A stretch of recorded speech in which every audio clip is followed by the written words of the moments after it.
Hi viewers, VSR media ఛానల్కు స్వాగతం.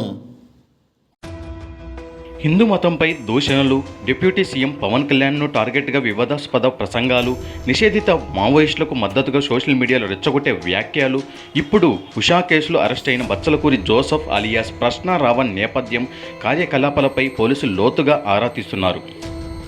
ఆయన ఎలా డబ్బు సంపాదిస్తున్నారు, ఫోన్లో ఏముంది అనే అంశంపై దృష్టి సారించారు. జోసెఫ్ రావణ్ను ఈ నెల 1న కాకినాడ జిల్లా పిఠాపురం పోలీసులు హైదరాబాద్లో అదుపులోకి తీసుకున్నారు. ఆ తర్వాత పిఠాపురానికి తరలించి కేసు నమోదు చేశారు. అదే రోజు రాత్రి పిఠాపురం మేజిస్ట్రేట్ ఎదురు హాజరుపరిచి రావణ్ రిమాండ్ను తిరస్కరించిన న్యాయాధికారి బెయిల్ మంజూరు చేశారు. 2వ తేదీన వేరే కేసులో పరస్పరం పోలీసులు రావణ్ను అదుపులోకి తీసుకున్నారు. అంతకుముందే ఆయన తన ఫోన్లో ఉన్న డేటా మొత్తం డిలీట్ చేసేశారు. అరెస్ట్ అయిన సమయంలో పోలీసులు ఆ ఫోన్ స్వాధీనం చేసుకున్నారు. దానిని అమరావతిలోని ఫోరెన్సిక్ ల్యాబ్ పంపారు. అక్కడ నిపుణులు ఫోన్లో డిలీట్ చేసిన కొన్ని వీడియోలను, ఇతర డేటాను కొంతవరకు రాబట్టగలిగారు. ఈ క్రమంలో డిలీట్ చేసిన వీడియోల్లో పలు కీలక ఆధారాలు పోలీసులకు లభించాయి. అందులో కొన్ని వ్యక్తిగత వీడియోలను గుర్తించినట్టు తెలిసింది.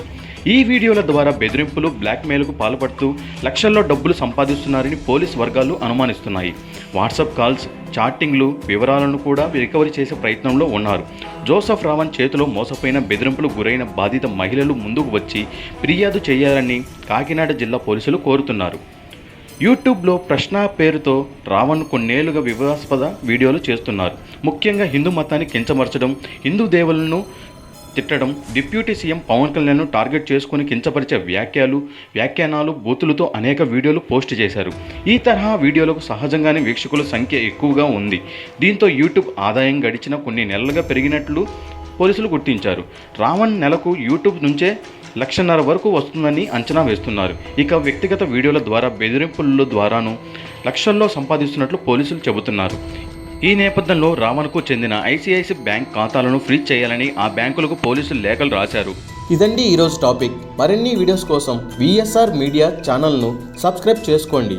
Thank you for watching.